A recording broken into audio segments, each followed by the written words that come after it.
Next tag जिसके बारे में हम बात करने वाले हैं ये है मेरा BR टैग। अगर हमारे पास कोई बड़ा सा पैराग्राफ होता है जिसमें हम चाहते हैं कि बीच में एक एक्स्ट्रा लाइन ऐड हो जाए, लाइन का स्पेस आ जाए, हम नेक्स्ट कैरेक्टर नेक्स्ट लाइन से शुरू कर दें, तो उसके लिए हम लाइन ब्रेक्स को ऐड करते हैं with the help of BR tag. अब BR टैग भी एक सिंगल टैग होता है, पेयर में वर्क नहीं करता, ना ही इसका अपना कोई कंटेंट होता है। हमने सिंपली जहां पर BR लिख दिया वहां पर हमारे पास एक लाइन ब्रेक होकर आ जाएगी। इसका एक एग्जाम्पल देखते हैं। मान लेते हैं मुझे अपने बॉडी टैग के अंदर कोई पैराग्राफ लिखना है और पैराग्राफ में मैं एक पोम लिखना चाहती हूँ, एक कविता लिखना चाहती हूँ इंग्लिश की। अब बहुत ही सिंपल सी किसी कविता के साथ स्टार्ट कर सकते हैं। ट्विंकल ट्विंकल लिटिल स्टार, हम सब ने बचपन में देखी होगी star. Then how I wonder what you are. तो इस तरीके से पूरी जो पोम है उसको मैंने लिख दिया। इसको कर लेते हैं सेव, रिफ्रेश। अभी क्या है, ये जो पूरी की पूरी चीज़ है, पूरी की पूरी पोएम है, ये मेरी सिंगल लाइन पर आ रही है। पर पोएम्स उस तरीके से काम नहीं करती। जब भी हम पोएम्स को डिस्प्ले कराते हैं या जब भी हम देखते हैं, उनको पढ़ते हैं, वो हमेशा कुछ पैराग्राफ्स होता है, फिर नेक्स्ट लाइन पर आता है, फिर नेक्स्ट लाइन पर आता है, तो हमेशा वहाँ पर लाइन ब्रेक्स होते हैं। तो उसी तरीके से लाइन ब्रेक ऐड करने के लिए हम क्या करेंगे, इसे एक बार कॉपी करके नीचे की तरफ पेस्ट करते हैं और हम ट्विंकल ट्विंकल एक लाइन पर रखेंगे। उसके बाद हम लाइन ब्रेक ऐड करने के लिए यहाँ इंसर्ट कर देंगे अपने BR टैग को, एंड फिर लिटिल स्टार, फिर दोबारा से BR tag, how I wonder, दोबारा से BR tag, what you are. इसे कर लेते हैं सेव, रिफ्रेश। तो ये मेरा फर्स्ट तरीका था चीज़ों को लिखने का, और इस तरीके से मैंने सेकेंड टाइम अपनी पोम को थोड़े ज़्यादा रीडेबल तरीके से लिख दिया। तो ये एक बेटर तरीका हुआ। तो BR टैग ने क्या किया, ट्विंकल ट्विंकल लिखने के बाद BR टैग ने क्या किया, सारे के सारे कंट्रोल को, सारे के सारे कंटेंट को अब नेक्स्ट लाइन पे शिफ्ट कर दिया।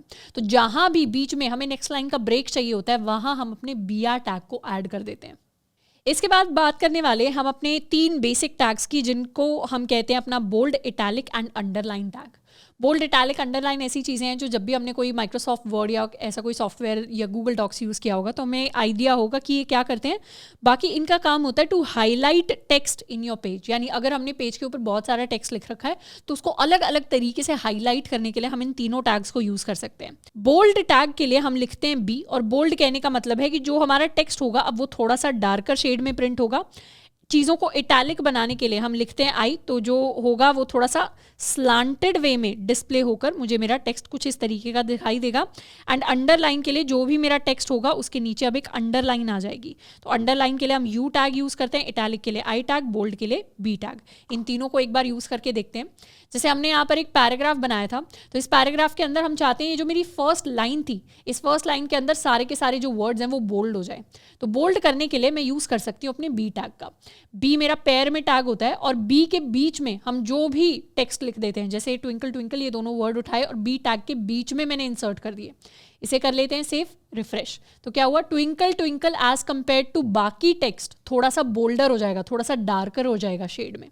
यहीं पर अगर ये सेकंड लाइन है जिसको हम इटैलिक में यानी थोड़ा सा टेढ़ा करके दिखाना चाहते हैं, तो यहाँ हम लिख सकते हैं B टैग। ये नोट करना है BR टैग और B टैग में डिफरेंस होता है।